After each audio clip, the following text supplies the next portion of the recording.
በእውነትም በክርስቶስ ኢየሱስ እግዚአብሔርን እየመሰሉ ሊኖሩ የሚወዱ ሁሉ ምን ይላሉ? ይሰደዳሉ።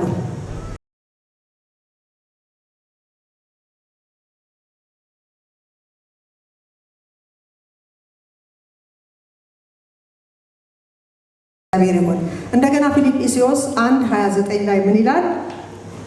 ይህ ስለ ክርስቶስ ተሰጥቷችኋልና ይላል። ስለ እርሱ መከራ ደግሞ ልትቀበሉ እንጂ በእርሱ ልታምኑ ብቻ አይደለም። ክርስትናን ስንቀበል አምነን በእሱ ብቻ ድነን እንኖራለን ሳይሆን የእሱን መስቀል ወይም ደግሞ የራሳችንን መስቀል ተሸክመን የምንከተል ሰዎች ነን እንጂ አልጋ ባልጋ ሆኖልን እንደዚሁ የምንኖር ሰዎች አይደለንም። ይሄንን ፊልጵስዩስ ላይ አስረግጦ ነው የሚነግረን። ድነናል፣ አዎ የዘላለም ረፍት አግኝተናል። ነገር ግን በሱ ብቻ አምነን ለመዳን ሳይሆን መከራም ደግሞ ልንቀበል ይገባል። ምክንያቱም ወደድንም ጠላንም መከራ ስላለ ማለት ነው። በዚህ ዓለም እስካለን ድረስ ምን አለ? መከራ አለ። ግን በአሸናፊው ጌታ ደግሞ እያሸነፈን እንሄዳለን ማለት ነው። ክብር ለእግዚአብሔር ይሁን። ሃሌሉያ። ጌታ ኢየሱስ ክርስቶስ ማቴዎስ 4:1 ጀምሮ ስናይ በዲያብሎስ ተፈትኗል። በዲያብሎስ ተፈትኗል። በተራበ ጊዜ በምግብ መጥቶ ፈትኖታል። ሃሌሉያ። እንደገና የክብር ጥያቄ እግዚአብሔርን የመፈታተን ደግሞ ፈተናም አቅርቦለታል። እንደገና ደግሞ አምልኮን ለመንጠቅ እግዚአብሔር አምላክን ብቻ አምልክ የተባለው ወድቀ ስገድልኝ ብሎ ይሄን ጥያቄ ደፋር ነው። እንደዚህ አይነት ጥያቄ አቅርቦለታል ለጌታ ለኢየሱስ ማለት ነው። ስለዚህ እኛም እንደዚሁ በፈተና ውስጥ እናልፋለን። በፈተና ውስጥ ስናልፍ እግዚአብሔር ቃሉን ሰጥቶናል። የምናሸንፈው በእግዚአብሔር ቃል በመንፈስ ቅዱስ ኃይል ነው። ክብር ለእግዚአብሔር ይሁን። እሱ ይዋጋል፣ አያሸንፈንም። የሚያሸንፈን እኛ የቃል እውቀት ከሌለን፣ ማስተዋል ከሌለን፣ ክፍተት ከፈጠርንለት ያኔ መሸነፍ ይሆናል። ያኔ መከራ ውስጥ ፈተና ውስጥ መግባት ይሆናል ማለት ነው። ግን በቃሉ ከታጠቅን በቃሉ ምላሽ እንሰጣለን። ጌታ ኢየሱስ በምንድን ነው የሰጠው? በቃሉ ምላሽ ሰጥቷል። በእያንዳንዱ ነገር ላይ የተጻፈውን የጠቀሰለት። አሁን ለምሳሌ ሐሳብን በመርጨት የብዙ ሰዎች አይምሮ የሚያዘው ዲያብሎስ ምንድን ነው የሚያደርገው? ሐሳብን እየረጨ ነው አይምሮን የሚይዘው። ነገር ግን ምን ተብሎ ተጽፏል? ሐሳቡን ምን አንለው? አንስተው። ስለዚህ ክፉ ሐሳብን ሲያመጣ ይሄ ከዲያብሎስ እንደሆነ አውቀን አንዳንዴ ከራሳችን ነው እንዴ የሚሉ ሰዎችም ነበሩ። እኔ በፊት እንደዛ አስብ ነበር። እንዴ እንደዚህ አይነት ነገር እኔ ነኝ እንዴ ማስበው? እኔማ ይሄን ላስብ አልችልም እስከምል ድረስ ማለት ነው። ቅድም በጸሎት ውስጥ በጣም መንፈስ ቅዱስ ያልፍ ነበር። ክብር ለእግዚአብሔር ይሁን።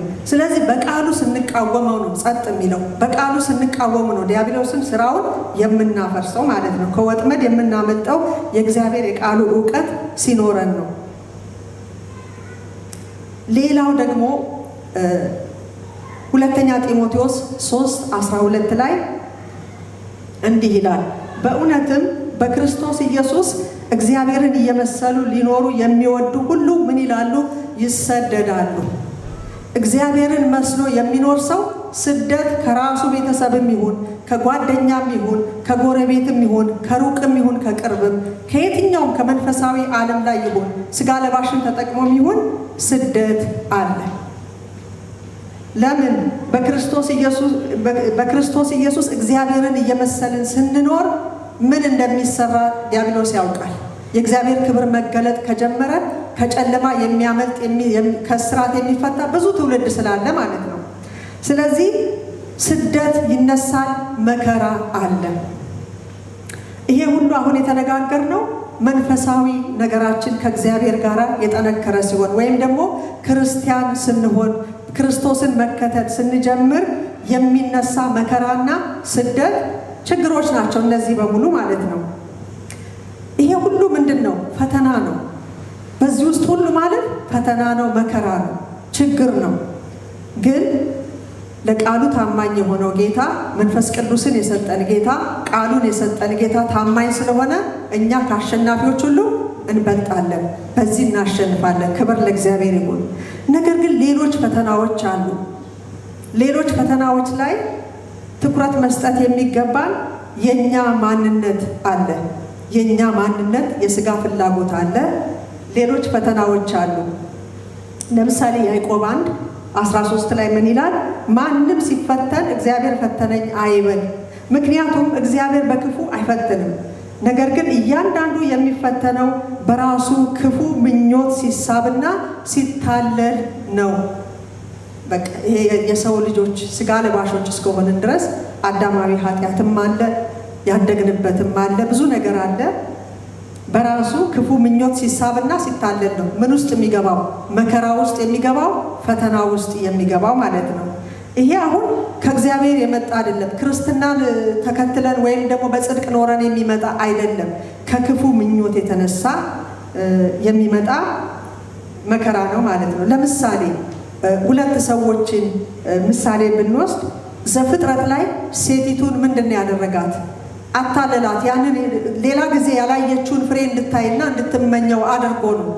ተሳበች በቃ በዛ ነገርና በቃ ይሄ ለእውቀትም ይጠቅማል በሚለው ነው ያንን ኃጢአት የሰራችው።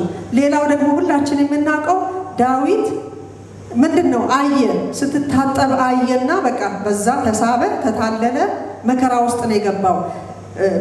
በሔዋንና በአዳም መሳሳት በሰው ልጆች ላይ የመጣው መከራ ነው እንግዲህ እስከ ዛሬ ድረስ ያለውና በክርስቶስ ኢየሱስ መፍትሄ አግኝቶልን ያለው።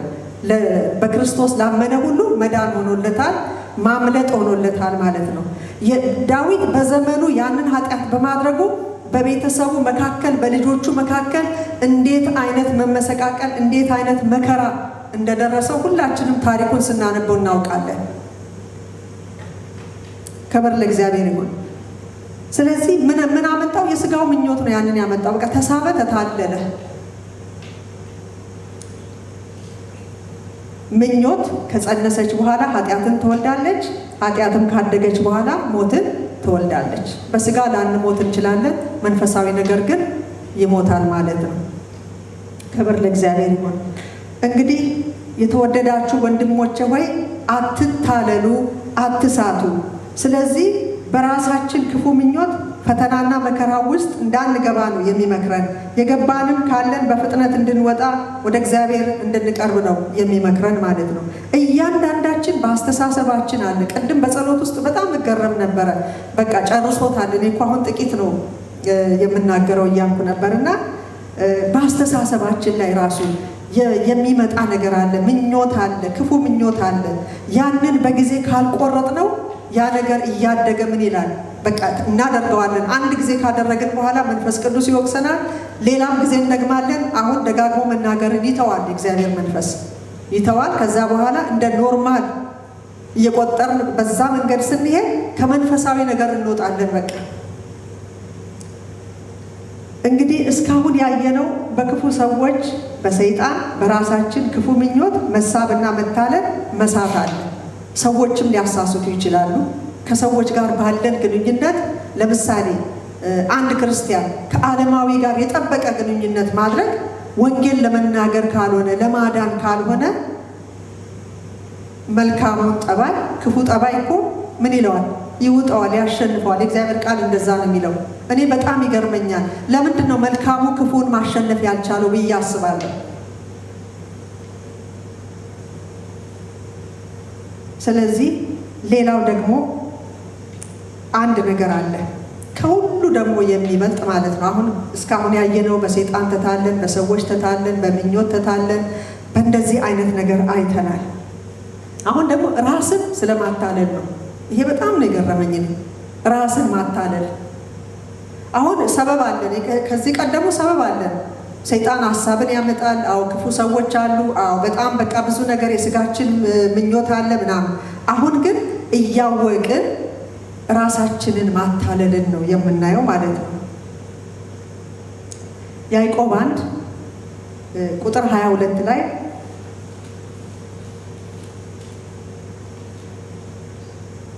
ቃሉ የሚናገረውን አድርጉ እንጂ ሰሚዎች ብቻ ሆናችሁ ራሳችሁን ምን አትበሉ፣ አታታሉ። ይሄ ነው ራስን ማታለል። ቃሉ የሚናገረውን አድርጉ እንጂ ሰሚዎች ብቻ ሆናችሁ ራሳችሁን አታታሉ። ይሄ ራስን ማታለል ነው። ገብቶናል፣ አውቀናል፣ ሰሚዎች ብቻ ነን። ምናልባትም በቃ ቸርች ብቻ ሊሆን ይችላል ምንሄደው፣ እንሰማለን፣ ወይ ዩቱብ ላይ ከፍተን እንሰማለን፣ ግን አናደርገው። ይሄ ራስን ማታለል ነው ይላል። ለምሳሌ ይላል ቃሉን ሰምቶ የማያደርግ ሰው ፊቱን በመስታወት አይቶ ወዲያው እንደሚረሳ ሰው ስለሚሆን ሕይወቱ ለፈተናና ለመከራ የተጋለጠ ይሆናል። ምክንያቱም እኛ የጌታ የሆንን መኖር የምንችለው እንደ ቃሉ ስለሆነ የጌታንን ከዛ ካምፕ ወጥተናል። ከዛ ከጥፋት ከጨለማ ወጥተናል። አሁን በጌታ ስንሆን የምንኖረው የጌታን ሕይወት ነው እንጂ የዛን የጨለማውን ለመኖር አይደለም የተጠራ ነው።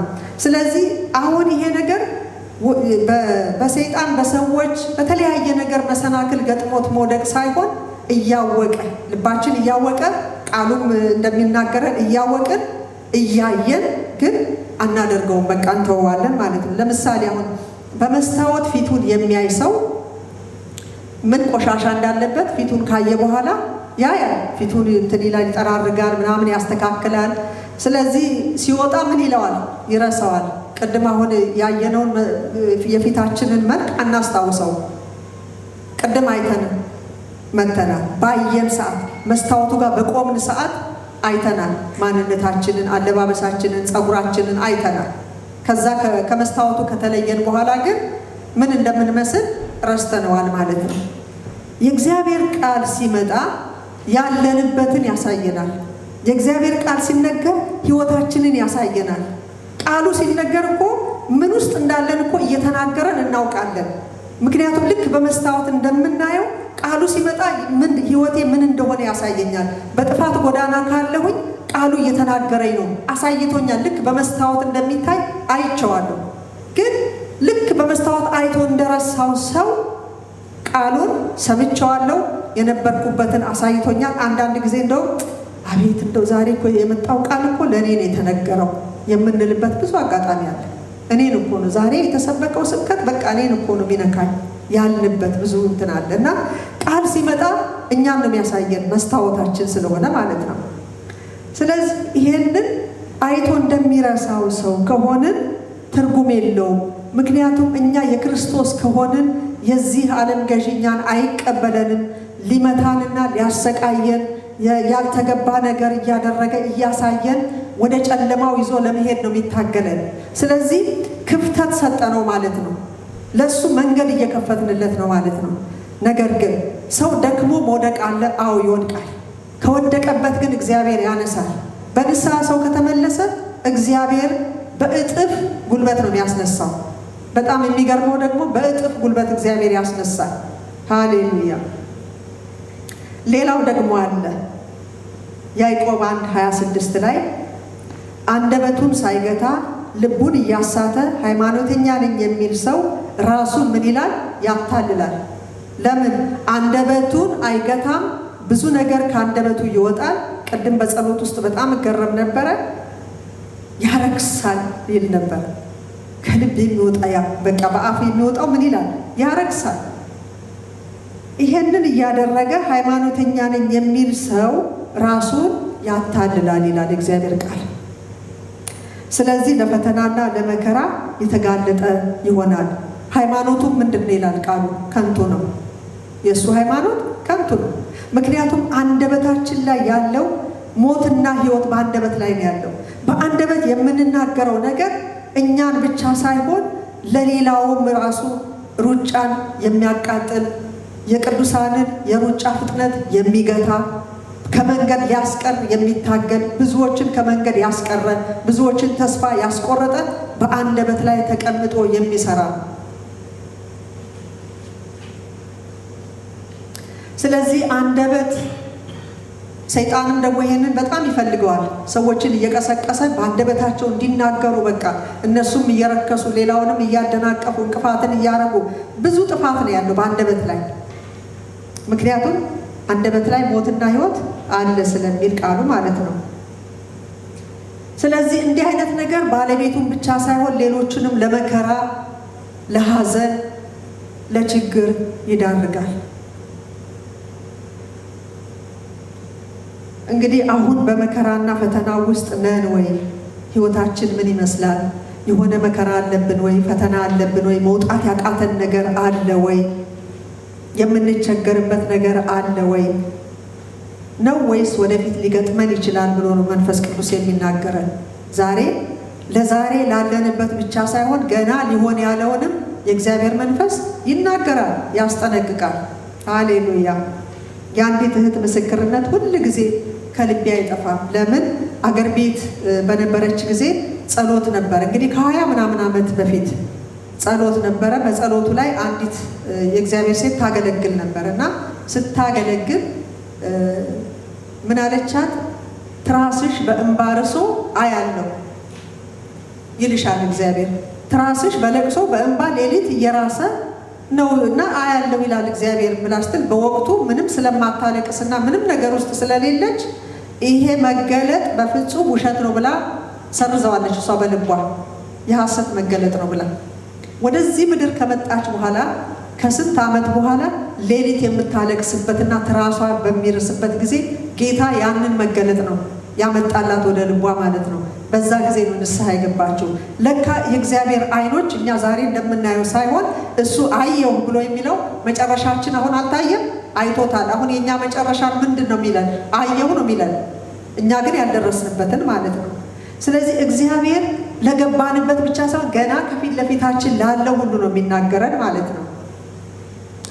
ስለዚህ በእግዚአብሔር ቃል ወይም ደግሞ በመንፈስ ቅዱስ እየተመራን በምናደርጋቸው አካሄዳችን ላይ መከራና ስደት እግዚአብሔርን ሰብተን በምናደርገው መከራና ስደት መጥቶ ከሆነ የውስጣችን ሰላም የተጠበቀ ነው።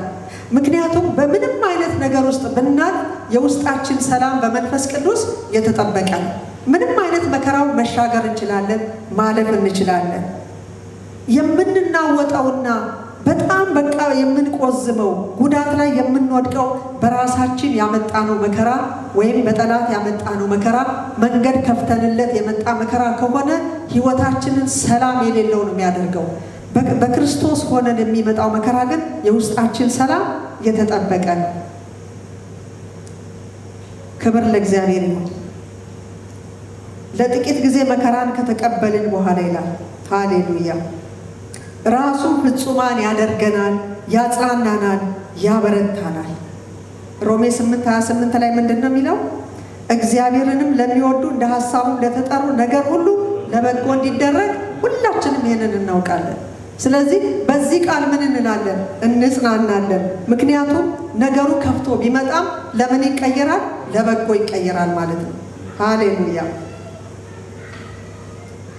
ስለዚህ በዚህ የሚመጣ መከራ ሊያጸናን፣ ሊያበረታን፣ ሊሰራን፣ ታጋሾች ሊያደርገን፣ እኛን ሊያስተካክለን ነው መከራ የሚመጣው። በዛ ውስጥ ማለፋችን ትዕግስተኞች ያደርገናል፣ ለሰዎች የምናዝን ያደርገናል። ምክንያቱም መከራ ምን ያህል ከባድ እንደሆነ ስለሚያስተምረን ጌታ። ሰው በፈተና ሊጸና የሚችለው በእግዚአብሔር ላይ ብቻ ሲደገፍ ነው። በሱ ላይ ብቻ ሲደገፍ ነው። በቃ ሰው ይረዳኛል ማለት በፍጹም ምንም የሚረዳ ማንም የለም በዚህ ጉዳይ ላይ።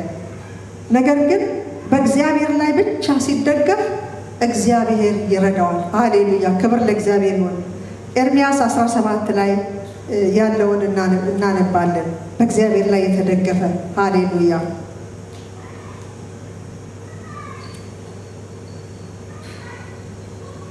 ቁጥር 8 ጀምሮ ከላይ ያለው ከ5 እስከ 8 ነው። ከ5 እስከ 7 ድረስ እስከ 6 ድረስ ያለው እስከ 7 ድረስ ያለው በሰው ላይ የሚደገፍ በስጋ ለባሽ ላይ የተደገፈ ምን ይላል? የተረገመ ይሁን ነው የሚለው። ነገር ግን እኔ አሁን ከዚህ ከርዕሴ ጋር የሚሄደው በእግዚአብሔር ላይ ስለ መደገፍ ነው። ሃሌሉያ። ቁጥር 8 ይላል በውሃ አጠገብ እንደተተከለ። በእግዚአብሔር ላይ የሚደገፍ ሰው በውሃ አጠገብ እንደተተከለ፣ በወንዝም ዳር ስሩን እንደሚዘረጋ፣ ሙቀትም ሲመጣ እንደማይፈራ፣ ቅጠሉም እንደሚለመልም፣ በድርቅ ዓመትም እንደማይሰጋ፣ ፍሬውንም እንደማያቋርጥ ዛፍ ይሆናል። በፈተና ሰዓትም በመከራም ጊዜም እንዲሁ ምንድን ነው? ፍሬያማ ነው። ድርቅ አለ እኮ ይመጣል። ለምን? ስሩን እሱ በወንዝ ዳር እንደተተከለ በእግዚአብሔር ላይ እምነቱን ያደረገ ሰው እንደዛ ነው። ስሩን በወንዝ ዳር ያደረገ ድርቅ ቢመጣ ምንም የሚያሰጋው ነገር የለም። ለምን? ስሩ ውሃ ሁልጊዜ ስለሚያገኝ ያለማቋረጥ ያፈራል። አካባቢው ሁሉ ድርቅ ቢያጠቃው ለሱ አያሰጋውም። ለምን? ስሩን በእግዚአብሔር ቃል እንደተማርነው ስሩን በውሃ ዳር አድርጎታል። ክብር ለእግዚአብሔር ይሁን።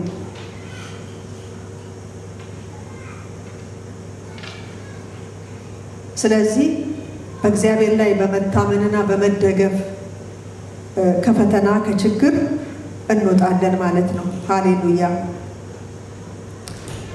ይሄንን እንግዲህ ያሁኑን የተማርነው በእግዚአብሔር ላይ መደገፍ በራሳችን ምኞት በራሳችን ጥፋት ባመጣነው ኃጢአትም ሮጠን ማምለጫችን ማን ነው? ጌታ ነው። ሊታደገን የሚችል ከዚህ ከገባንበት አጣብቂኝ ሊያወጣን የሚችለው ጌታ ብቻ ነው። መንፈስ ቅዱስ ብቻ ነው። ሰው አይረዳንም። እንደዚህ ሆንኩኝ ብላችሁ ብትነግሩ ወይ ለሌላው ነው ለጓደኛው ወስዶ የሚናገረው፣ ለሌላው ሰው ነው ወሬ የሚዳረሰው። ነገር ግን ሚስጥርን ደብቆ ሚስጥረኛ ሆኖ ወዳጅ ሆኖ መንፈስ ቅዱስ ከነገር ነው ጌታን ከነገር ነው ከዛ የምንወጣበትን ምን ይሰጠናል? ጸጋ ይሰጠናል። ስለዚህ በውድቀታችን በማን ላይ እንደገፋለን? በእግዚአብሔር ላይ እንደገፋለን። እንደዚሁም ደግሞ በሚገጥመን ነገር ሁሉ በእግዚአብሔር ላይ ብቻ ነው የምንደገፈው። ክብር ለእግዚአብሔር ይሁን። ስለዚህ በዚህ ዘመን አሁን በፍጻሜው ዘመን ላይ ለምንገኝ የሚሰጠን ትምህርት አለ። እግዚአብሔር ክብሩን መግለጥ ይፈልጋል። እግዚአብሔር ክብሩን ሲገልጥ ትውልድ ነው የሚያመልጠው። እኛ አጥብበን ማየት የለብንም። የኛ ማንነት በአንድ አጥቢያ ውስጥ ተወስኖ የሚቀር አይደለም። እግዚአብሔር ዓላማውና አጀንዳው በአንድ አጥቢያ ብቻ ተወስነን እንዲቀር ሳይሆን ዓለምን ለመድረስ ነው፣ ሀገርን ለመድረስ ነው እግዚአብሔር የሚፈልገው። እንደዚህ አይነት ትውልድ ሲነሳ ለአንድ አጥቢያ ብቻ አይደለም፣ በጨለማ ላሉት ግራ ለተጋቡት ሁሉ ነው እግዚአብሔር ሰዎችን እንዲነሱለት የሚፈልገው።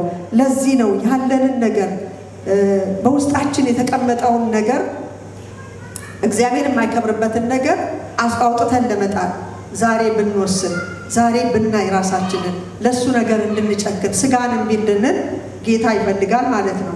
ስለዚህ በዚህ ዘመን ላይ አስቸጋሪ በሆነው ዘመን ላይ ብዙ ማታለያ አለ፣ ብዙ መሳቢያ አለ፣ ብዙ ነገር አለ። እንደ ቀልድ እያደረገ ሰዎችን ከእግዚአብሔር ነገር ከመስመር የሚያስወጣ ብዙ ነገር አለ። ቴክኖሎጂውን ተጠቅሞ አሁን ዩቱብ ላይ ቲክቶክ ላይ የተለያየ ፌስቡክ ላይ ብትገቡ ከሰዎችን ከዛ ነገር ከእግዚአብሔር ነገር ያስወጣል። የጸሎትን ጉልበት ይመታል፣ የቃልን ጊዜ ይመታል። ከዚህ በኋላ ምንድን ነው ያ ግለሰብ ወይም ደግሞ ያች እህት ወይም ያ ወንድም የሚያደርገው ምንድን ነው? ቶሎ ሮጦ ሚዲያው ላይ ነው ማለት ነው የሚቀመጠው። ስለዚህ አንዳንድ ጊዜ ከቸርች ሁሉ መቅረት ይመጣል። ከዛ በኋላ ምንድን ነው እኔ ዩቱብ ላይ እኮ አገኛለሁ፣ ምን ችግር አለው? ፌስቡክ ላይ ብገባ እግዚአብሔር ቃል እሰበካለሁ ይላል። ግን እግዚአብሔር በጣም አስጠንቅቆ የተናገረኝን ነገር ከዚህ ቀደምም ሰዎች ከዩቱብ ከቲክቶክ ከፌስቡክ ከእንደዚህ ማህበራዊ ሚዲያ ላይ ብዙ ስብከት ይሰማሉ፣ ብዙ ነገር ይሰማሉ፣ ብዙ ነገር ይሰማሉ። ቸርች ውስጥ አሁን መታችሁ በቃ ወይም ስለ አንድ ነገር ቢሰበክ ማለት ነው። ለምሳሌ አሁን ስለ እውሩ በራ ለሚለው በርጠለሚዎስ እንደዚህ ጮኸ፣ ከዛ በኋላ እውሩ በራ ብትሉ ቅልል ነው የሚልባቸው። ቃሉ እኮ የጊዜው ቃል ነው። እግዚአብሔር እኮ ሰጥቶት ነው የአገልጋይ መጥቶ የቆመው። ቅልል ይልበታል። ምንድን ነው አሁን ይሄንን እንትን ለማለት ለመስማት ነው እንዴ ስንትና ስንት በእንትን የምሰማውን ምናምን የሚሉ ሰዎች ስላሉ ነው። ስለዚህ ከእግዚአብሔር ሐሳብ ጋር ምን እየሆንን ነው? እየተላለፍን ነው። እውቀት ስለበዛልን አይደለም። የእግዚአብሔር ሐሳብ የትኛው ነው? በቀናችን ላይ የእግዚአብሔር ሐሳብና ምሪት የትኛው ነው? በቤተሰብ ውስጥ አሁን ለምሳሌ የታዘዘውን ትቶ ያልታዘዘውን የሚያደርግ አለ ወይ? የለም። እንደዛ ቢሆን ቤቱ ምን ይሆናል? ሰላም የለም።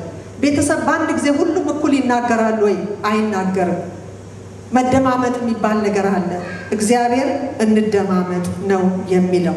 እንደማመጥ ችግር ውስጥ ስንገባ ብቻ እያልን መጮህ ሳይሆን እንደማመጥ። ገባ ብዙ ነገር ገብቶ እግዚአብሔርን የመስማት ነገር ተደባልቆ ነው ያለው። ስለዚህ የእግዚአብሔርን ነገር ዛሬ ለዚህ ምንድን ነው የሰጠኝ፣ ለቀጣይ ህይወቴ እግዚአብሔር የተናገረኝ ነገር ምንድን ነው ብለን ያንን የከበረውን ነገር እንዳንጨብጥ እውቀት በሚመስል ነገር የሰዎች አእምሮ በሙሉ ተይዟል። ስለዚህ ቃሉ ሲመጣ ይቀልባቸዋል።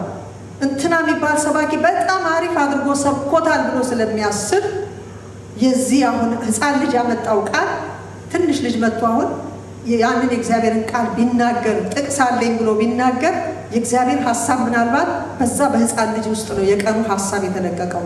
ያ በሞላ ነገር ውስጥ አይደለም። ያ ሚዲያ ላይ በተለቀቀው ነገር ላይሆን ይችላል። ያ ማለት ሚዲያ ላይ ያለው ሮንግ ነው ማለት አይደለም። ነገር ግን ያንን ጥንቃቄ እያደረግን እግዚአብሔርን ድምፁን ለይተን እንድንሰማ እግዚአብሔር ይፈልጋል። ስለዚህ መደማመጥ ከጌታ ጋር በጣም ያስፈልጋል። ክርስቲያን ሆነን ዝም ብለን እየሰማን እየመጣን እየሄድን መኖር ያብቃል። ከዚህ በኋላ የጌታ ድምፅ የትኛዋ ናት? ያቺ አንዷ ቃል ብዙ ነገር ታደርጋለች። ሃሌሉያ። እወዳለሁ ንጻ ሲለው ምንድን ነው የሆነው? ነጻ። አንድ ቃል ነው አይደል? እወዳለሁ ንጻ አንድ ቃል እንጂ ብዙ ተሰብኮ ተነግሮ ምናምን አይደለም። ማየት ፈልጋለሁ በአንድ ቃል። ስለዚህ የእግዚአብሔር ሐሳብ ከሆነ አንዲቷ ቃል በቂ ናት። ያቺ አንድ ቃል ታሪክን ትቀይራለች። ክብር ለእግዚአብሔር ይሁን። እዛ ቤተ መቅደስ ሲሄዱ እኮ በጌታ በኢየሱስ ክርስቶስም ተነስ ነው አይደል ያለው። ሌላ ምንም ስብከት አላስፈለገውም እኮ። ግን ስንት ነፍሳት በሱ ምክንያት እንደዳነ አስቡት። ክብር ለእግዚአብሔር ይሁን። ስለዚህ ይሄንን ነገር እንግዲህ ከእምነት የሚያስወጣ ዓለም ራሱን አግዝፎ ጨለማው ራሱን ግዙፍ አድርጎ የክርስቶስን በመስቀል ላይ የተሰራውን ስራ እያጣጣለ ስለሚገኝ እያቃለለ ስለሚገኝ መንፈሳዊ ሆናለሁ ስትሉ ደግሞ የምን ማካበድ ነው እያለ አንዳንድ ሰዎች የምን ምንድን ነው ማመናፈስ ያስፈልጋል፣ ምን ማካበድ ያስፈልጋል ምናምን የሚሉ ስላሉ ማለት ነው። በጣም የሚገርም ነው። ስለዚህ በዛ ጊዜ እኮ እንደዚህ ስለሆነ ነው የሚሉ አሉ። የእግዚአብሔር ቃል እኮ አይሻርም። ከዘፍጥረት እስከ ራእይ ድረስ የከበረ ቃል ነው፣ የሚሰራ ቃል ነው፣ ስለ ክርስቶስ የሚናገር ቃል ነው እንጂ የእግዚአብሔር ቃል ዘመን የሚሽረው ቃል አይደለም። ክብር ለእግዚአብሔር ይሁን። ዘመን ስለመጣ ስልጣኔ ስለመጣ ቃሉ አይሻርም። አንዲቷ ቃል ትፈውሳለች፣ እግዚአብሔር ይናገር እንጂ አንዲቷ ቃል ታሪክን ትቀይራለች። ስለዚህ ለትውልድ ለዚህ ጨለማ ለበረታበት ዓለም ብርሃን ሆነን የምንገለጠው እንደ እግዚአብሔር ሐሳብና ፍቃድ ከሱ ጋር እየተደማመጥን ስናገለግል፣ ተቀብለን ስንወጣ፣ ተቀብለን ስንኖር፣ እቅድ ስናቅድ እግዚአብሔር ወይ እቅዴ ውስጥ አንተ አለ ወይ? ይሄ ነገር ትክክል ነው ወይ? ያዋጣኛል ወይ ብሎ ከእቅዳችን ጋር እንኳን ጌታን መጠየቅ አለብን። ምክንያቱም በሱ ድነናል፣ በሱ አምልጠናል፣ የሱ ሆነናል ካል ሌላ እቅድ የለንም ከሱ ውጪ። እቅዳችንን፣ ኑሯችንን፣ ሐሳባችንን በሙሉ ለማን እናማክረዋለን? ለሱ እናማክረዋለን። ክብር ለእግዚአብሔር ይሁን። እሱን አማክሮ የከሰረ የለም። እሱን አማክሮ በጠላት የተያዘ ወይም የወደቀ የለም። ብዙ ጊዜ የሚደረገው ግን ምን ችግር አለው ደግሞ የምን ማካበድ ነው? ለዚህ ነገር ጸልያል ጸልየሻል ሲባል የምን ማካበድ ነው የሚባልበት ዘመን ላይ ደርሰናል። ሌላው ምንድነው? ቅድም እንደተናገርኩት ከዓለም ሰዎች ስናገኛቸው ወንጌልን መናገር ነው ያለበት። በተቻለን መጠን ወንጌልን ብንነግራቸው። ሃሌሉያ። እንግዲህ የሚረዳን የእግዚአብሔር መንፈስ ነው። አስተማሪውም እሱ ነው። መንፈስ ቅዱስ በሕይወታችን አዲስን ነገር ያደርጋል። ዛሬ በህልሜ ምን ያለውኝ አንድ ወንዝ ነው። ወንዙ በጣም የሞላ ነው የሚመስለው፣ ግን በጣም የቆሸሸ ነው። በጣም የቆሸሸ ስለሆነ በቃ መሻገር አለብን ነው የሚሉት። መሻገር በምንድን ነው የምንሻገረው ስል በእግራችን ገብተን እንሻገር ሲሉ እግሬን በዛ ውስጥ ሳስገባ ውሃው በጣም የቆሸሸ ነው። ከዛ እንዴት እንደወጣው ሳላቅ ከውሃው ወጣለሁ ማለት ነው። ሳልሄድ ማለት ነው። ከውሃው እንደወጣሁኝ ወዲያው በቅጽበት ዞሬ ሳየው ውሃው የለም። ደርቆ ውሃው የተኛበት ቦታና ውሃው የተቀመጠበት እንትኑ ይታያል። ግን እዛ ውስጥ ምን ያለው አሮጌ ጫማ፣ የተጣለ ዕቃ፣ ብዙ ነገር እዛ የአሮጌ ነገር ቆሻሻ የተጣለ ምናምን ውሃው እልም ብሎ ሲጠፋ እነዛ ቆሻሻ የተጣሉ ነገሮች በሙሉ ውስጥ ነበሩ። ከዛ ከየት እንደሆነ ድምፁ ይመጣና አሁን ንጹህ ውሃ የሚለቀቅበት ጊዜ ነው። ንጹህ ውሃ ይለቀቃል። ስለዚህ ይሄንን ውስጥ ያለውን አንሱት፣ ውስጥ ያለውን አንሱት፣ ቆሻሻውን አጽዱ እየተባለ ነው ብንን ያልኩኝ። ክብር ለእግዚአብሔር ይሁን። ስለዚህ እንዲህ የማይገባ ነገር በሕይወታችን ውስጥ እንቅፋት ሆኖ የተቀመጠ ነገር ካለ እግዚአብሔር እሱን ዛሬ እንድናወጣ እንደገና ደግሞ ኃይል እንድንቀበል እንድንታደስ ይፈልጋል ጌታ። ክብር ለእግዚአብሔር ይሁን። እግዚአብሔር ለዚህ ለትንሽ ነገር አይደለም፣ ለዓለም ነው የጠራን፣ ለሀገር ነው የጠራን። በአንድ አጥቢያ ብቻ ተወስነን የምንቀር አይደለንም። ክብር ለእግዚአብሔር ይሁን። እግዚአብሔር ለምንድን ነው የዓለምን ነገር አምጥቶ የሚያሳየን? እኛ እኮ ከምንም ውስጥ የማንገባ የማንቆጠር ሰዎች ነን። ግን ዓለም ላይ የሚደረገውን ነገር ጌታ ሳይገልጥ የሆነ ነገር የለም። እየገለጠ እየጸለይን ነው ብዙ ነገሮች የሆኑት ማለት ነው። ክብር ለእግዚአብሔር ይሁን። ስለዚህ እኛ ራሳችንን እንደምናየው ሳይሆን እግዚአብሔር እሱ በእኛ ውስጥ ሊሰራ ወዷል። የዓለምን ብርቱ ሊያሳፍር ደካሞችን መረጠ ስለሚል ማለት ነው። ጠቢባንን ሊያሳፍር ሞኞችን ያልተማሩትን መረጠ ይላል እግዚአብሔር ቃል። ክብር ለእግዚአብሔር ይሁን። ስለዚህ በዚህ አጋጣሚ አሁን ከ2 ቀን በፊት ያየሁት አንድ ራእይ ያለና የአፍሪካ መሪ ነው፣ ቅርብ ጊዜ የተነሳ ነውና አውሮፕላን ከሰማይ ላይ እሳት። አሁን እሱ ለአፍሪካ ጥሩ መሪ ሆኖ የተነሳ ነው። በጣም ጥሩ መሪ ሆኖ የተነሳ ነው። ድሃውን የሚወድ ነው፣ ድሃውን የሚረዳ ነው። በጣም በብዙ እንትን ነውና በጣም ነው የገረመኝ። አሁን እሱን አደጋ ውስጥ ለመጣልና ድሃውን ለመጨቆን እግዚአብሔር የድሃ አደግ አባት የመበለቶች ምንድን ነው? ዳኛ ነው አይደል እንዴ? እግዚአብሔር ለድሆች የሚራራ ስለሆነ ነው። ጸሎት ይሰጠናል። ጸሎታችን ከራሳችን ከአካባቢያችን የተላቀቀ ሁሉ መሆን አለበት። እይታችን ሰፊ መሆን አለበት። እኛ የተጠራነው ለዚች ለትንሽ አጥቢያ ብቻ አይደለም። በዚህ በረከት ደግሞ እግዚአብሔር ዓለምን ሊደርስ ይፈልጋል። ብዙዎችን ሊያስመልጥ ይፈልጋል። ብዙዎችን ሊያድን ይፈልጋል። ክብር ለእግዚአብሔር ይሁን። ሃሌሉያ። ስለዚህ ማስወጣት ያለብንን ነገር ዛሬ ከሚያታልለን ከሚስበን ነገር ውስጥ ልንወጣ እግዚአብሔር ይፈልጋል። ስጋችንን እምቢ ልንለው ይገባል። የስጋችንን ፍቃድ እምቢ፣ ምኞታችንን እምቢ ልንለው ይገባል። ክብር ለስሙ ይሁን። እግዚአብሔር መቼም አንድ ነገር እኔ ለራሴ ነው የጸለይኩት። በእውነት ይህን ቃል ሳነበው ለራሴ ነው የጸለይኩትና እርዳኝ። ምክንያቱም ያለሱ እርዳታ ማናችንም ብቆች አይደለንም፣ ማናችንም ብርቶች አይደለንም። እሱ ካረዳን እኛ ምንም ነን። ክብር ለስሙ ይሁን። ስለዚህ ዛሬ መልእክቴ ይሄ ነው። እግዚአብሔር አንደኛ እንድንሰማው ይፈልጋል፣ ሁለተኛ ማስወገድ ያለብንን ነገር እንድናስወግድ። እግዚአብሔር ከዚያ በኋላ አዳዲስ ነገሮችን ማድረግ ይጀምራል። ስንጨክንለት እግዚአብሔር ታላላቅ ነገሮችን መስራት ይጀምራል። ሚስጥራትን እየገለጠ በምሪት መውጣት መግባት ይጀምራል። የሰዎች ቋጠሮ ይፈታል። ህመምተኞች መፈወስ ይጀምራሉ። ክብር ለእግዚአብሔር ይሁን። ሃሌሉያ። ክብሩን አንተ ውሰድ ጌታ ሆይ፣ እናመሰግንሃለን። ክብር ሁሉ ለስምህ ይሁን። ስለተናገርከን፣ አንተ ስላስተማርከን፣ ሐሳብህን ስላሳወቅከን በክርስቶስ ኢየሱስ ስም ክብር ለአንተ ይሁን።